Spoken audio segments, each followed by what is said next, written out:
एक नगर में सेठ रहा करता था, लेकिन उसके मन में कभी कोई भाव ऐसा उत्पन्न नहीं हुआ कि जिससे कि कभी उसका कल्याण हो जाए, क्योंकि वह धर्म, अनुष्ठान और देवी देवता किसी को ज्यादा मानता भी नहीं था। नास्तिक भी नहीं था, आस्तिक भी नहीं था। कहने का मतलब इतना ही कि वह नास्तिक भी नहीं था और आस्तिक भी नहीं था, वह बस अपनी जिंदगी जिया करता था।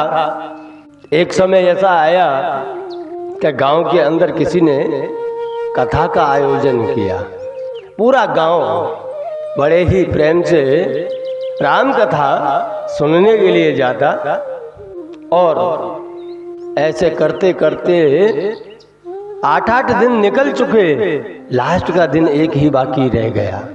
उस दिन जो व्यास गादी पर बैठे थे व्यास जी, उन्होंने गांव वालों से कहा कि भैया, मैंने 9 दिन तक आप लोगों को राम कथा सुनाई है और इस राम कथा में मेरा इतना अधिकार तो बनता है कि आप लोग मुझे कुछ दक्षिणा तो दोगे कि नहीं दोगे?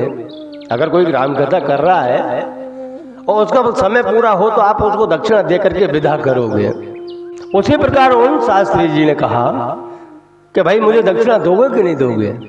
तो पूरे गांव वालों ने हाँ में सिर हिलाया कि हाँ दक्षिणा देंगे, क्यों नहीं देंगे। तब उन शास्त्री जी ने कहा कि तो पर भैया एक काम करो, मुझे मेरी दक्षिणा के रूप में सबसे वचन चाहिए। गांव वाले बोले क्या चाहिए, शायद दूसरी कथा करानी होगी। फिर भी गांव वालों ने मन पक्का करके कहा कि हाँ आप कहो वो करेंगे। तब उन शास्त्री जी ने कहा कि अगर आप लोगों के पास में कोई व्यसन है जीवन के अंदर, तो आज आप उसे मेरी दक्षिणा रूप में त्याग दो। अगर कोई बीड़ी पीता है तो बीड़ी त्याग दो, कोई तंबाकू खाता है तो तंबाकू त्याग दो। तो जिसके पास में जो दुर्गुण है, जैसे दुर्गुण है वह उनको त्याग दो, और जिसके पास में दुर्गुण है ही नहीं तो उनको आज से प्रभु श्री राम का भजन करना चालू करो। एक ऐसा नियम लो जीवन के अंदर, जिसके पास में कोई बुराई नहीं है वह भगवान का भजन करना चालू करने का एक नियम ले। और जिसके पास में कोई बुराई है, कोई व्यसन है, तो आज से वह व्यसन छोड़ने का नियम ले। पूरे गांव ने नियम ले लिए। जिसके पास में जो था व्यसन वो सब त्याग दिया, और जिसके पास में नहीं था वह भजन क्या एक माला रोज की नित्य में 1 माला करूंगा, 2 माला करूंगा, जिसकी जैसी क्षमता, जैसा समय, उस हिसाब से सबने नियम ले लिए। लेकिन उतने में एक बुजुर्ग बोला कि बाप जी पूरे गांव ने नियम ले लिए, लेकिन अभी एक इंसान बाकी है नियम पे से। उतने में जो व्यास गादी पे व्यास जी बैठे हुए थे उन्होंने कहा कि कौन बाकी है? कि वह नगर सेठ बाकी है, वह कथा सुनने भी नहीं आता, उसने कोई नियम भी नहीं लिया है। तो व्यास जी ने कहा कि बुलाया जाए, उनको बुलाया जाए। तो 2 नवयुवान गए दौड़ते दौड़ते और उनको बोला कि चलिए आपको कथा मंडप में व्यास जी बुला रहे हैं। अब वह नगर सेठ आया और आकर के पूरे गांव को इकट्ठा देखा कि शायद कौन सा काम आ गया है व्यास जी को मेरे से। तब व्यास जी ने उस नगर सेठ को कहा कि हे नगर सेठ, पूरे गांव ने कोई ना कोई नियम लिया है। जिसको कोई व्यसन है वह व्यसन त्यागने का नियम लिया है, किसी ने भजन करने का नियम लिया है, पूरा गांव नियम ले चुका है। अब आप बोलो आप क्या नियम लोगे? एक तो शास्त्री जी भी घबराए कि जो इंसान नास्तिक भी नहीं है, आस्तिक भी नहीं है, और उसको बुलाया गया है, वह शायद मना कर दे तो हमारी तो किरकिरी हो जाएगी। लेकिन उस नगर सेठ ने कहा कि बाप जी अगर सबकी इच्छा ऐसी है तो मैं भी एक नियम ले ही लेता हूँ। जब इतना कहा तो शास्त्री जी जो व्यास जी थे उनके मन में थोड़ा संतोष आया, चलो इसने मेरी बात का मान तो रखा। तो वो शास्त्री जी ने कहा कि क्या नियम लोगे? तब उस नगर सेठ ने कहा कि मेरे सामने एक कुम्हार रहता है और मैं आज से यह नियम लेता हूं कि जब तक मैं उस कुम्हार का सुबह मुंह नहीं देख लूंगा तब तक मैं अन्न और जल ग्रहण नहीं करूंगा। सेठ जी ने ऐसा नियम लिया क्योंकि वह तो घर के सामने ही था और सुबह सुबह जगता तब वो मट्टी से कुछ न कुछ करता रहता, देख लेता, सेठ पानी पी लेता। ऐसा एक नियम उसने ले लिया। दिन चले गए, महीने चले गए, वर्ष चली गई, लेकिन सेठ का नियम नहीं टूटा। वह रोज जगे और जग करके पहले उसका मुंह देख ले, उसके बाद में पानी पी ले।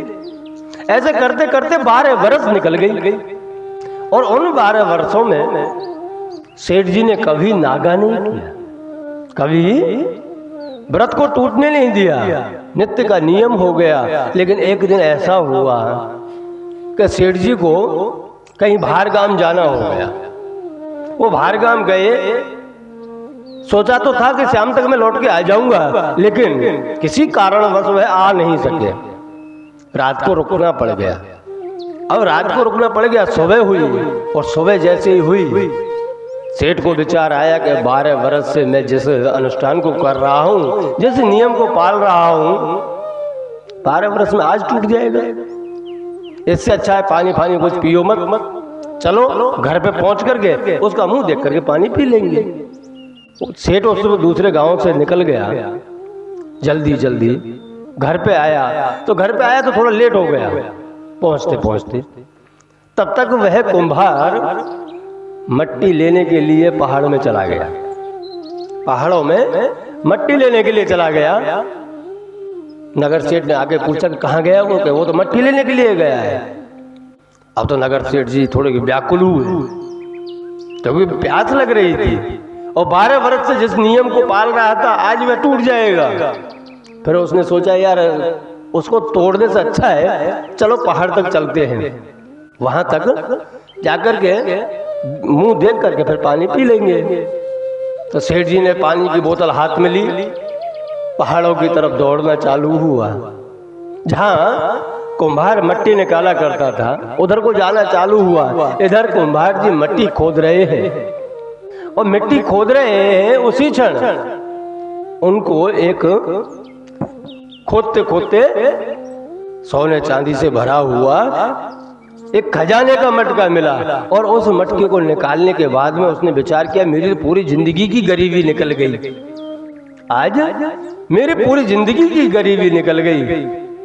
अब तो मैं शांति से अपने बच्चों को पाल सकता हूँ, मुझे ऐसी रात और दिन की मेहनत नहीं करनी पड़ेगी। वो इतना सोच ही रहा था तब तक सेठ नीचे आ गया। वो इस टीले पे खोद रहा था, वहां से नीचे सेठ जी आ गए और सेठ जी ने दूर से ही बोला कि बस बस मैंने देख लिया। खाली इतना बोला, कुम्हार ने सोचा कि शायद इसने ये मटका देख लिया है सोने से भरा हुआ, पर सेठ जी ने तो उसका मुंह देखा था इसलिए बोला था बस मैंने देख लिया। इतना कहा तो कुम्हार थोड़े घबरा गए और बोले भैया ऐसी बात नहीं है यार, तुम ऊपर आओ, अपने 50-50 कर लेंगे, किसी को बोलना मत। अब सेठ जी को भी लालच जगी कि ऐसा क्या है जो आधा आधा करने को तैयार हो चुका है। सेठ जी भी बेचारे पड़ गए कि जाना तो पड़ेगा। फिर वो सेठ जी ऊपर चढ़े, वो ऊपर चढ़ करके देखा, उससे पूछा कि बता भाई कितना है? तो उसने बताया कि एक मटका भर के असरफियों का मिला हुआ है, इसमें से आधी तुम्हारी आधी हमारी, बस और हमें कुछ नहीं चाहिए। बस इतना कहा, इतने में सेठ जी को रोना आ गया। सेठ जी बहुत जोर जोर से रोने लगे। कुम्हार जी घबरा गए। कुम्हार जी बोले भाई ऐसा कर, इसमें से थोड़ा सा मुझे दे, बाकी तू रख ले, पर रो मत और किसी को बताना मत। तब सेठ जी ने कहा कि भैया ये सब तेरा है, मेरा कुछ नहीं है, लेकिन मैं रो इसलिए रहा हूँ कि मैंने 12 बरस तक तुम्हारा मुंह देख करके पानी पिया है। अगर वही 12 बरस का नियम मैं मेरे ठाकुर जी का मुंह देख करके नियम लेता और पानी पीता तो शायद मुझे क्या मिल जाता।